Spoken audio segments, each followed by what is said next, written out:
হাবিবুর রহমান মির্জা হুজুর কি বলতেছে একটু মনোযোগ দিয়ে শুনেন। দেশের মধ্যে কি হতে চলেছে। সকাল 9টার পরে আমার কাছে একটা ফোন আসে। আমি ভদ্রতার খাতিরে তার নাম বললাম না, তবে কোন সরকারি সোর্স আমার কাছে নাম চাইলে আমি নামটা দিতে পারবো। তিনি আমাকে ফোন করে উস্কানি দিলেন, আপনার তো ঢাকায় অনেক লোক আছে, বেফাক দখল হয়ে যাচ্ছে, আপনি সেখানে এখনই আপনার লোক নিয়ে বিশাল একটা আন্দোলন গড়ে তুলুন। দ্বিতীয় যেই উস্কানিটা দিল সেটা হলো যাত্রাবাড়ি বড় মাদ্রাসা, যাত্রাবাড়ির মোহতামি আমার শায়েখ আল্লামা মাহমুদুল হাসান সাহেবের বিরুদ্ধে ষড়যন্ত্র হচ্ছে, যাত্রাবাড়ি মাদ্রাসা দখল করার ষড়যন্ত্র হচ্ছে, আপনি তাদেরকে নিয়ে ওখানে দ্রুত কোন একটা পদক্ষেপ নিন এবং সেখানে জনমত গড়ে তুলুন। আমি তাকে জিজ্ঞেস করলাম, আপনি এই কথা কোথায় পেলেন? উনি বললেন, আমার কাছে তথ্য আছে। আমি শুধু এতটুকু বলেছি, আপনি উস্কানি দেবেন না। আমি যতটুকু বুঝেছি সারা বাংলাদেশে এভাবেই উস্কানি দিয়ে দিয়ে অস্থিতিশীল পরিবেশ করার চেষ্টা করছে তারা। এই যে গতকালকে হিন্দু আন্দোলন হলো, আপনারা ভাবতে পারেন বিষয়টা, হিন্দুরা কেন মাঠে নামবে? আপনারা মিডিয়ায় দেখেছেন সারা বাংলাদেশে মন্দির পাহারা দিয়েছে কওমি মাদ্রাসার ছেলেরা, চরমনাই পীরের অনুসারীরা, জামাত ইসলামের লোকেরা।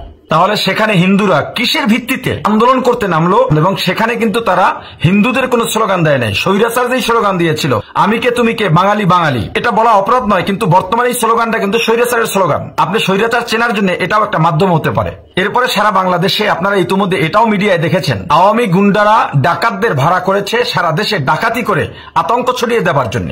আজকে আমার এই ফোনের মাধ্যমে আমি এটাই বুঝতে পেরেছি যে সারা বাংলাদেশে তারা এভাবে বিভিন্ন জায়গায় উস্কানি দিয়ে যাচ্ছে। তাদের উস্কানি ফাঁদে কেউ কেউ পা দিচ্ছে, আবার আমার মতো যারা আছে তারা পা না দিয়ে আপনাদেরকে আরো সচেতন করে তুলছে। আমি বর্তমান অন্তর্বর্তীকালীন সরকারের কাছে আবেদন জানাবো, এই সন্ত্রাসী এবং যুদ্ধাপরাধী দল, হ্যাঁ আমি এখন এই স্বৈর শাসককে যুদ্ধাপরাধী বলবো, তাদেরকে নিষিদ্ধ করার জন্য। বাংলাদেশে তাদের রাজনীতি করার কোনো অধিকার নেই। 71-এর 10 মাসের যুদ্ধে জামাত ইসলামী যদি যুদ্ধাপরাধী হয়, যুদ্ধের বিরুদ্ধে গিয়ে, আমি জানি না, যেহেতু আমি তখন ছিলাম না, তারা আসলে যুদ্ধাপরাধী কিনা, তবুও ধরে নিলাম তর্কের খাতিরে তারা যদি যুদ্ধাপরাধী হয়, এ কারণে তারা নিষিদ্ধ হয়, তাদের ফাঁসি হয়, তারা বাংলাদেশে কথা বলার অধিকার না থাকে, তাহলে এই 17 বছরের যারা স্বৈরাচারী করেছে, এদেশের মানুষকে ঘুমোতে দেয়নি, এদেশের মানুষ ঘরে থাকতে পারেনি, ছেলে সন্তান স্কুলে যেতে পারেনি, মানুষের বাক স্বাধীনতা কেড়ে নিয়েছিল, মিডিয়ার স্বাধীনতা কেড়ে নিয়েছিল, পিয়ন থেকে শুরু করে সর্বোচ্চ লেভেল পর্যন্ত তাদের দলীয় ক্যাডার দিয়ে সাজিয়েছিল। ছোট ছোট ছেলেরা এদেশের গণ্যমান্য শিক্ষিত শিক্ষকদের সাথে, আলেমদের সাথে অন্যায় অবিচার বেয়াদবি করেছিল। সেই তারা কিভাবে বাংলাদেশে রাজনীতি করতে পারে? যেই স্বৈরাচার এতগুলো গণহত্যা করেছে এবং গণহত্যা করে উপহাস করেছে, হেফাজতে লাল রং মেখে শুয়েছিল বলে উপহাস করেছে আমাদেরকে। এই 24-এর মুক্তিযুদ্ধে হাজার হাজার ছাত্র নাগরিককে শহীদ করেও একটা ভাঙা মনিটরের সামনে গিয়ে যেই স্বৈরাচার কেঁদেছে, ছাত্রদের জন্য মায়া লাগেনি। এই স্বৈরাচারী দলের রাজনীতি করার কোন অধিকার বাংলাদেশে নাই। বাংলাদেশকে ধ্বংসের মিশনে নেমেছে তারা। আপনারা দেখেছেন শেখ হাসিনার ছেলে সজীব ওয়াজেদ জয় একবার এক একটা বক্তব্য দিচ্ছে, আবার বলছে শেখ হাসিনা বাংলাদেশে আসবে, আওয়ামী সন্ত্রাসীদেরকে উদ্বুদ্ধ করছে, হিন্দুদেরকে নামিয়ে দিচ্ছে, বিভিন্ন মানুষকে ফোন দিয়ে উস্কানি দিচ্ছে, ডাকাত ভাড়া করছে। আজকে হাইকোর্টে ফুল কোর্ট বৈঠক করেছে। আমাদের সচেতন ছাত্র সমাজ যদি প্রতিহত না করত, হয়তো অন্য কিছু ঘটে যেতে পারত।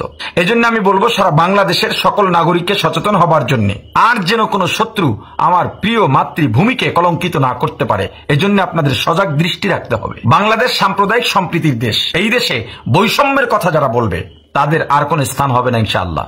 মনে রাখতে হবে 24-এর এই মুক্তিযুদ্ধ শুরু হয়েছিল বৈষম্য বিরোধী এই শব্দের মাধ্যমে। এই শব্দের ওজন এবং আবেদন আমাদেরকে বুঝতে হবে, বুঝলেই এই দেশে কোনো সাম্প্রদায়িক দাঙ্গা থাকবে না ইনশাআল্লাহ। অনেকে প্রশ্ন করছেন, হুজুররা এতদিন কোথায় ছিল? আপনার ইতিমধ্যে উত্তর পেয়েছেন, তবুও আমি বলি, প্রত্যেক আন্দোলনে ওলামায়ে কেরাম, মাদ্রাসার ছাত্ররা ছিল রিজার্ভ ফোর্স।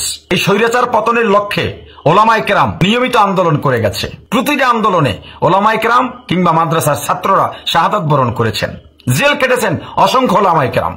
এই কোটা বিরোধী আন্দোলনেও মাদ্রাসার ছাত্রদের কোনো স্বার্থ ছিল না, তবু আমাদের ছাত্র ভাইদের যখন রক্ত ঝরানো হয়েছে, মাদ্রাসার ছাত্ররা কিন্তু বসে থাকে নাই।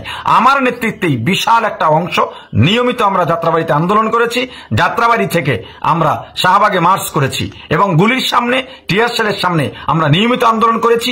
এই আন্দোলনেও আমাদের মাদ্রাসার 70-এর ঊর্ধ্বে আলেম এবং ছাত্র শাহাদাত বরণ করেছেন। সবশেষে ওলামায়ে কেরাম এবং আমার প্রিয় কওমি ছাত্র ভাইদের উদ্দেশ্যে বলবো, বাংলাদেশে প্রত্যেক অন্যায়ের বিরুদ্ধে আন্দোলনে আমরা যেভাবে সোচ্চার থেকেছি, দেশ সংস্কারেও আমরা সেই ভূমিকা রাখবো ইনশাআল্লাহ। আমরা সচেতন থাকবো। আল্লাহ আপনাদের সবাইকে ভালো রাখুন। আল্লাহ হাফেজ।